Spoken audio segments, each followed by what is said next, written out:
গাজর এনেছে, টমেটো এনেছে, কাঁচা লঙ্কা নিয়ে এসছে, লেবু আনতে বলেছিলাম লেবু এনেছে, পেঁয়াজ আর আদা রসুন এনেছে, আর আলু এনেছে। আর কিছু আনিনি আপাতত, কেন আনতে মানা করেছিলাম, কেন সবজি থাকছে না, নষ্ট হয়ে যাচ্ছে। আনছি ডেলি যাবে, ওই একটা দুটো করে নিয়ে আসবে, বেশি সবজি তো খাওয়া হয় না, এই একটা দুটো করে নিয়ে এসে ওই হিসাবে করে নেবো।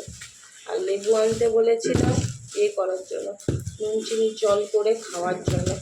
মানে এত গরম। এই তোমার দাদাভাই এখন এই কাজ থেকে এলো, এখন এবার। আর এই দুটো চাউমিন এনেছে আর ম্যাগি এনেছে। এটা আবার নতুন একটা ম্যাগি এরকম বেরিয়েছে, আবার দেখছি চাউমিনের মশলা এনেছে। এখন চাউমিন করবো না ম্যাগি করবো, এখন দেখি কোনটা করবো, করে কোনটা খাবো। তারপর আবার অনেক কাজ আছে, করে আবার এগুলো সব গুছিয়ে আসছে।